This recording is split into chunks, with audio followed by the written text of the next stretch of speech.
Hello, hope you all are well. This is the last time we will be reading from this magazine, The Choices. Once again, it's Choices, says April 2020. It is volume 35, issue number 7. And today's selection is a shorter reading. If you would please, let's go to page 22. We will be reading Fighting for Clean Water. It begins on 22 and concludes on 24. And 24 is just a little graphic choices explainer, it says. So let's go to 22, and this is Autumn. She is 15, and she's spreading the message that clean water is a basic human right. Fighting for clean water, Autumn Peltier is standing up for indigenous people in Canada and for a resource we all need to survive. The inspiration. When Autumn Peltier was 8 years old, she was visiting a community in Ontario, Canada, called Serpent River First Nation. First Nation is a term used for indigenous communities in Canada. When she went to the bathroom, she noticed warnings saying that the water wasn't safe.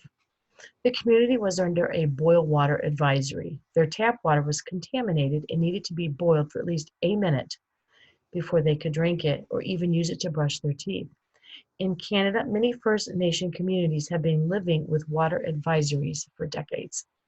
Autumn is now 15, and she's a member of indigenous community called Wikwimikiong First Nation.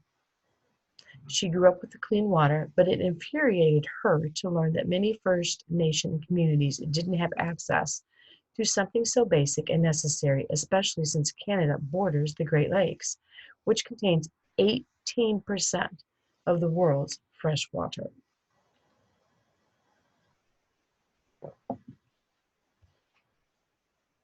The Canadian government regulates most of the country's water supply, but not the water for First Nation communities. Problems with water treatment systems and pollution from toxic chemicals often make First Nations water supply unsafe. The action. Autumn started working with her great-aunt, water activist Josephine Mandelman. At an Assembly of First Nations meeting in 2016, Autumn tearfully begged Canadian Prime Minister Justin Trudeau to protect Canada's water.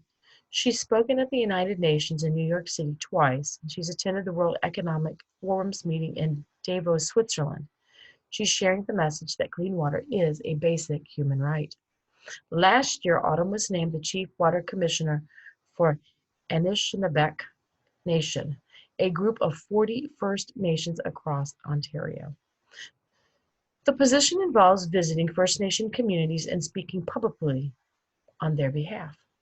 She hopes to persuade the government to improve the safety of the water for First Nation communities so the advisories can become a thing of the past. The outcome?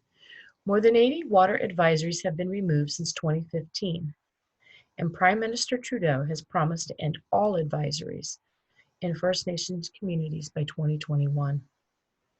But Autumn's fight isn't over.